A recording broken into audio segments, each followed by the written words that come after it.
that brings us to our big lead story of today right here, the one that you've all been waiting for, the one that Marty has so generously joined us for. That is to talk about the opening of Tiana's Bayou Adventure, not at Magic Kingdom, but at Disneyland Park.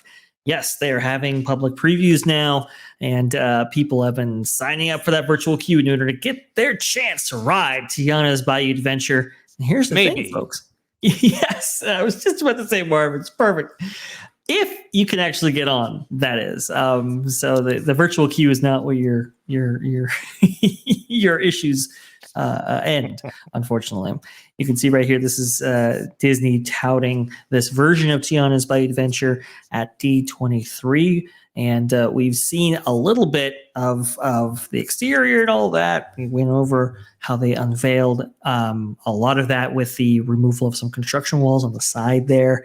But now we actually have people getting, let's see, get to it. Why are you teasing us with the briar patch? Yeah, I know, right? Yeah. Rubbing it in. Well, that was something to cool make the point. used to be here. Yeah, that was to make the point that unfortunately, it's just been a downgrade every step of the way. Briar patch right here, now raised berets. You can see they got rid of a lot of that foliage on top, which is really very sad.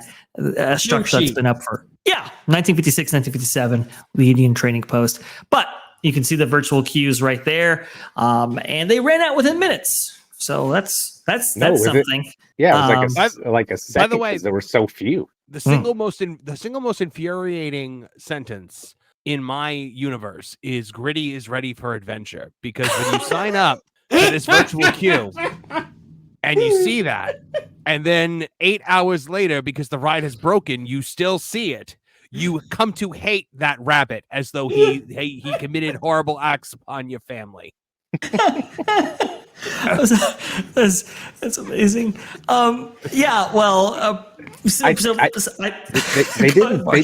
They didn't do like you're used to, like, okay, I'm gonna be boarding group 60 or something, but they did like I don't know. I didn't follow it. I wasn't going to be there. I'm not like an influencer or anything. So I wasn't trying to get in there right away. But apparently this thing ain't even opening until like 3:00 in the afternoon.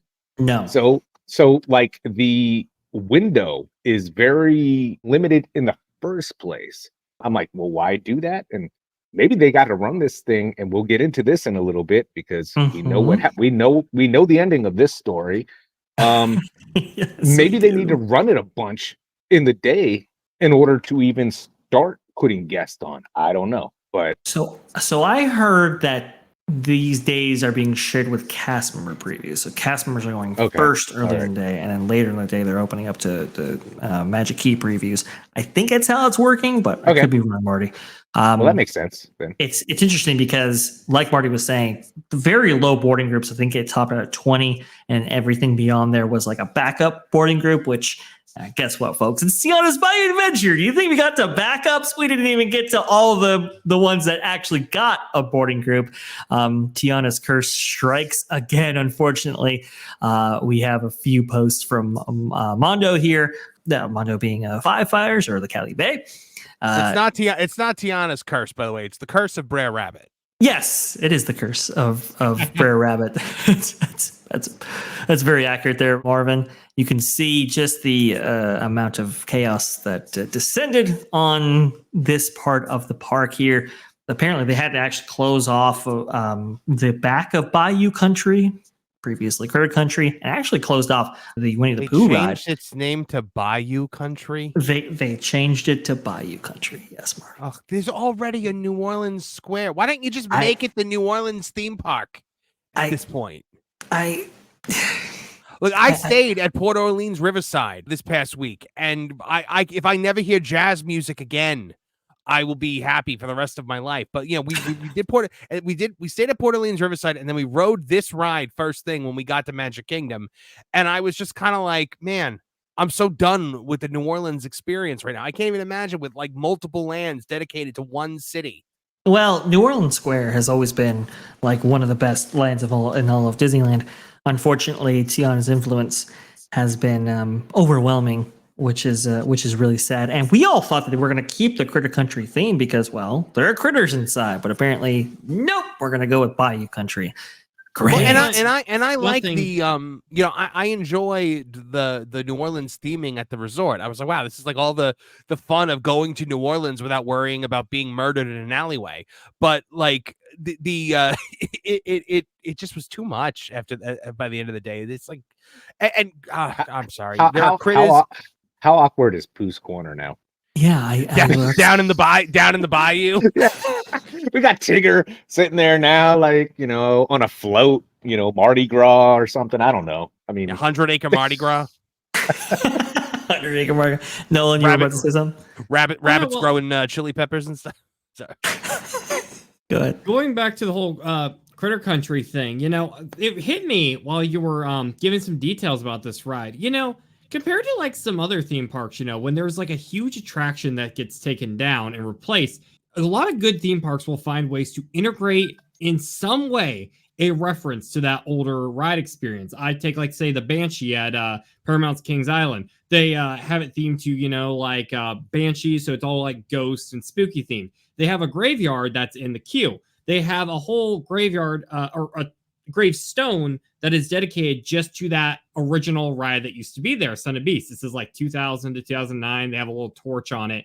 There is absolutely nothing that even references like Brer Rabbit or anything like that. Like, you think they would do something, kind of cheesy, like have them like going on the new ride, or them super eager to meet Tiana finally because they own all the rights. It just shows how toxic this movie is in their eyes that they won't even go as far as to reference it.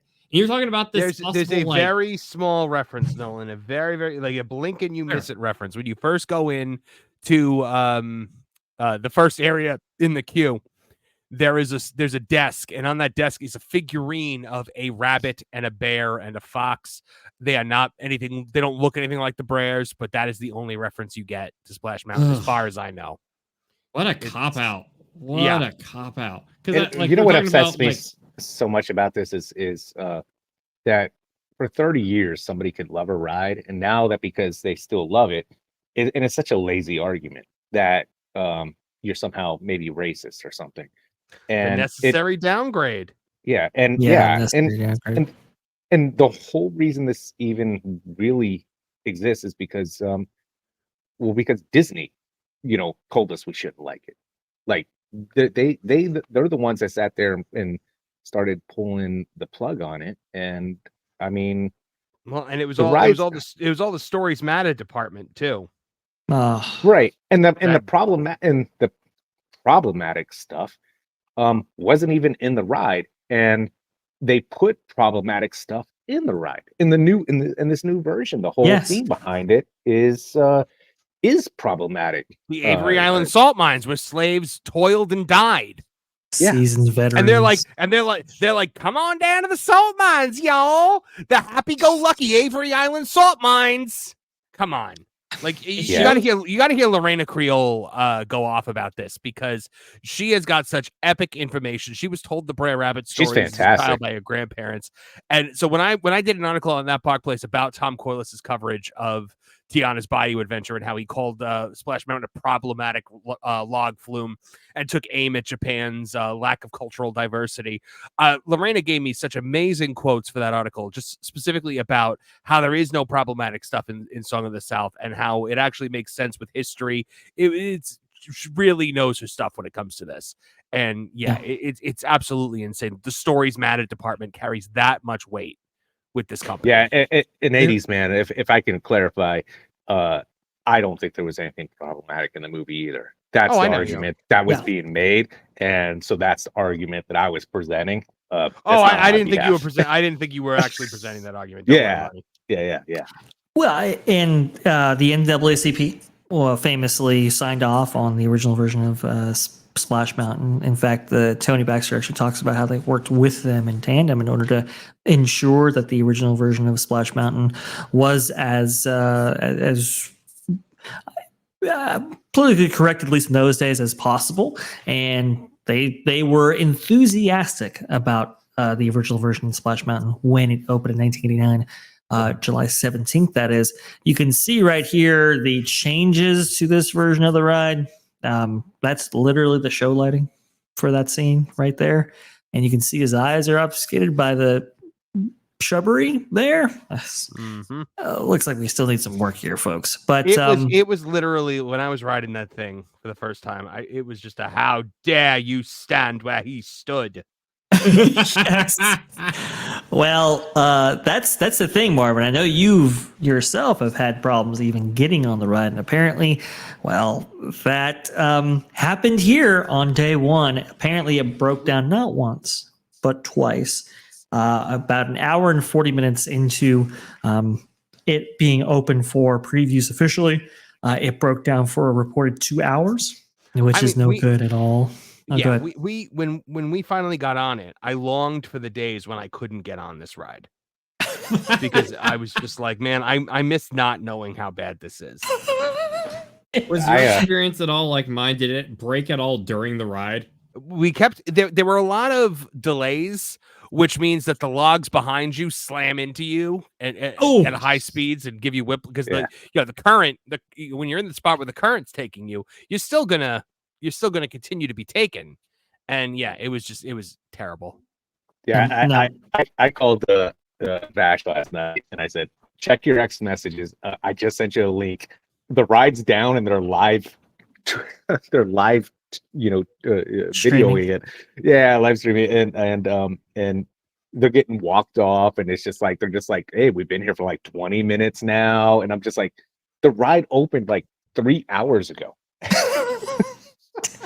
So those live streamers, you were saying they were caught on the base of the third lift hill, and they were stuck there for 40 minutes, which is just, I mean, it's so emblematic. They were TikTokers, and I don't really do TikTok, but my wife, she was like, she goes, there's been people stuck on Splash and she still, everyone says still going to say Splash. I mean, like, if you're 30, of course, like, so people been stuck on Splash for 40 minutes. I'm like, are you serious? She goes, yeah, they're live, streaming this. I'm like, all right, I'm calling Vash because he's got to watch this. And it's just like, they're just sitting there and they're just waiting. I mean, like, in the line, when the line isn't moving, and it's so funny because I saw a thing where Fresh Baked, another channel, had they rode the ride, and then when they got out, they just barely made it before it broke. And as they're walking down, everybody's still standing still. And I'm like, and they start talking about on the loudspeaker that the ride is down, nothing's moving. And I'm halfway waiting for them to sit there and say, but for your convenience, we're still going to pump in the beignet smells. Yeah, exactly. That would have been quite nice, quite a reprieve, but shoddy workmanship all throughout. By the way, we actually have some photos of that's the new drop there without the briar patch, which is most unfortunate. And even if that's hard to look at, man. Right? I mean, it's terrible. This is actually some footage of the ride being stopped in place with the work lights on and everything like that. You can get a good look at Disneyland's version of Tiana's Bayou Adventure. There's some staging things that are a little different from the Walt Disney World version, but mostly it's the same. Apparently, I've heard the main complaint about Disneyland version is that it travels too fast. So Walt Disney World's has too much space, and you have a lot of dead space. Whereas Disneyland's, you go by so quickly, you can barely even understand the story. So that's something I raised my hand and predicted. Because I was like, you understand that Splash Mountain at Disneyland's much faster than Walt Disney World. People have been learning that fact. Oh, also too, even when Tiana's Bayou Adventure was working, it wasn't working correctly. Here you go. This is the first day of previews right here. You can see Tiana there, and she is moving. However, she's not addressing the guests directly and not delivering good dialogue. She's supposed to. She's supposed to be saying stuff like, "Hey, Lewis is up there looking for some bandmates. Why don't you go ahead and help him out?" And you can see right there, she's not acknowledging guests at all, apparently. And we confirmed this by, another live streamer. So this is a different live streamer who was able to stream this ride. And you can see right here, not acknowledging the guests. Smile and wave, boys. Smile and wave. Smile and wave is indeed exactly. This thing has been just a disaster from stem to stern, and apparently it's making its way west coast. Good. So being on the West Coast, I'm not as familiar with Walt Disney World's. I know they had major issues for like weeks and weeks. Have they fixed? Are they now running smoothly, or are they still having issues? Vash. I mean, from what I understand, they're still having issues. Yeah. I believe actually a couple weeks ago. Yeah, because that's what like I keep hearing. Like I'll watch a YouTube video or something, and they'll be like, yeah, Walt Disney World had their issues too, and I'm like, to my knowledge, they're still having those issues, and like it has to deal with like, I mean, everybody's Monday morning quarterback trying to find out if it's like sensors with humidity or anything like that. But I mean, we don't have the humidity out here, so I mean, if this type of thing continues out here, that ain't the problem, man. It's not the humidity locking sensors up on animatronics that are stopping things. It's something bigger, and they haven't figured it out yet. No, and I don't think. I think eventually they'll work out the kinks, but it's been months, and it's been having issues every single day practically at Walt Disney World. They might be increasing uptime, but I mean, I've heard it's sensors. I've heard Mickey Views, who has pretty good sources on all this stuff, has said that before. And partially, I think that's also why the Tiana may not have gone off, is because some of this stuff is triggered. So when a log passes a certain point, that's when the animatronic, reacts to that. And maybe they're having problems with even that as well. I do think they'll get it sorted out, but it is one of these things where it's like, okay, this ride was working for 30 plus years 1989 without issue, or 1992 or 3 or whatever at Walt Disney World without issue. Why for an attraction that was working just fine before? Why isn't it working now? That's the question that's on everybody's mind when it comes to this attraction. I can't explain it, but apparently they did it again at Disneyland, which is just absolutely insane when you think about it, because Disneyland, like, it's really imperative that it be up as much as possible. But go ahead, Mark. I mean, and we're still 90 minutes away to find out like episode 2. Like, that story hasn't played out yet. Is it going to go down again? Because it's 1:30 our time, and those things open. Like, if it goes down with a cast member on it, like if you said like the CMs are getting the early ones, we're not going to see that, because they're not allowed to show that. They're not allowed to go on Twitter and say it's broke. It's just like, we don't know what's behind the scenes. They're not allowed to complain. Like, they can't do that type of stuff. So, so at 3:00, we'll find out, does this go down again in an hour? How many times did it go down for the CMs, in the first half of the day? Yeah, I mean, that's we don't know what the numbers for the cast members were at that point. Yeah, I do agree, Gregor. Those critters pale in comparison to the Mark Davis critters. They really do. If you look at the finale sequence like we were playing before, you can see that they're like two-figure, like they're 2 actuator type critters, and it's like the range of motion that was available for those Mark Davis animatronics was quite stunning, and they've all been replaced, which is unfortunate. I think there's 48 total animatronics. I use that in quotes, versus you had over 100 previously. So it's. Can I present a question to my other 2 panelists here? Please. Yeah. What do you guys think is better or worse? Having a situation like with what Disney's facing right now, as we've seen now both in not just Florida, but California as well, where you have all this hype for this ride, everyone wants a chance to ride it, see what it's like. Even if you're not liking it, you still want to know what all the fuss is about. And it's constantly, going down during the ride experience. There's been delays, there's been different groups. Or is it worse where you have, say, like a Cedar Point situation where they debuted Top Thrill 2 this year, is their hot new ride of the season. It was operating for 2 or 3 weeks, and then it closed for all this season with all 6 the signs, days. Still up for it. and people got to wait till next year. But there is still a little bit of hype, to go into the next season for those who didn't ride it. What's the more insulting thing? Do you think Disney's on the better end of the stick or the worse end of the stick? I would say because it's Disney, they're on the worst end because they're Cedar Fair, Six Flags, all these parks, they're not the standard. This Lower stakes. And look, Steeler fan, the standard is the standard. So if High-end Disney talent. so Disney is the standard, then it's Disney, right? Right, Vash, right? No, like you can't The king. you can't strike out looking.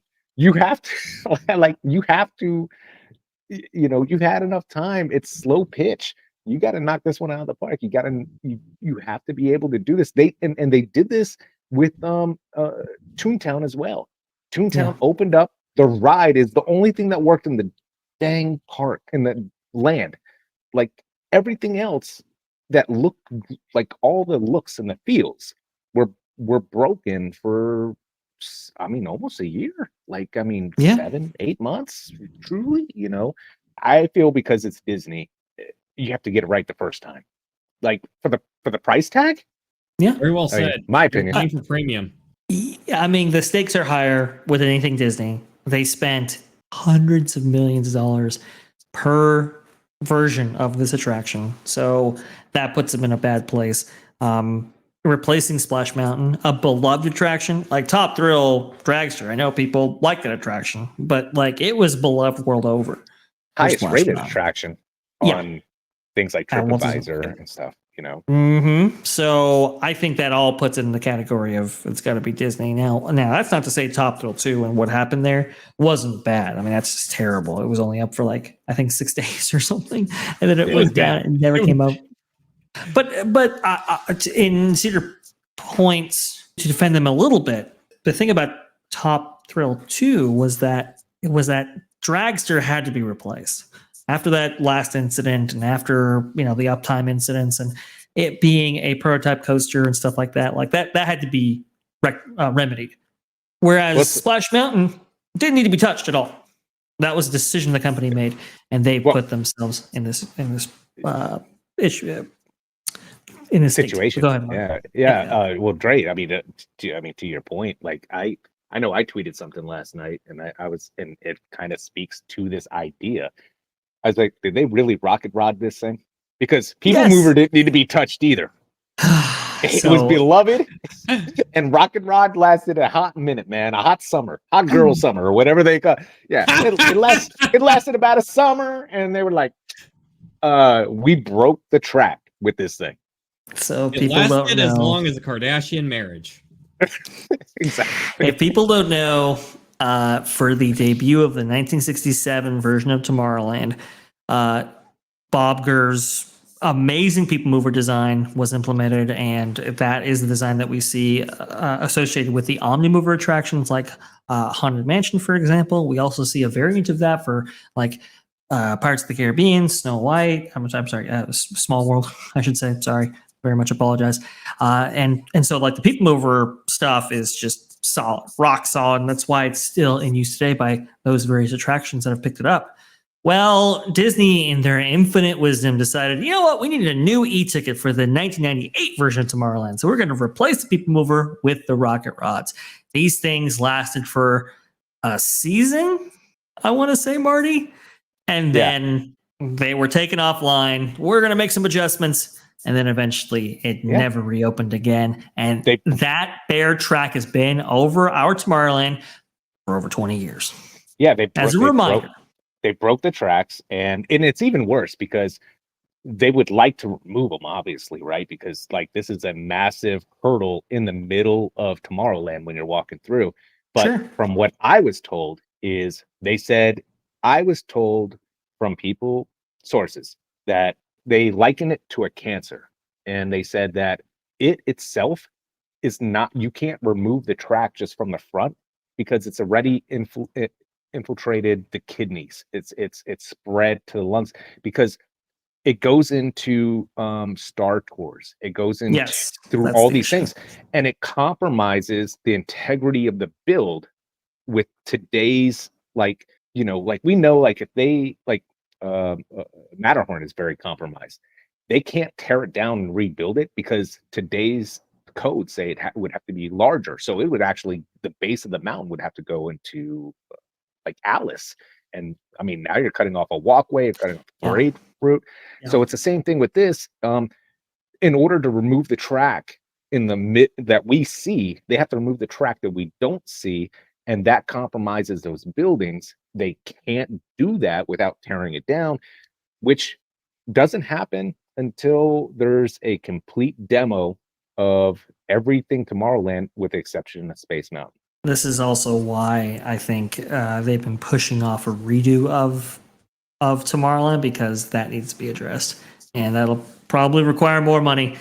By the way, folks, though, the ultimate saying of today, of the entire stream, and even the pro stream, if it ain't broken, don't fix it. Just keep it there.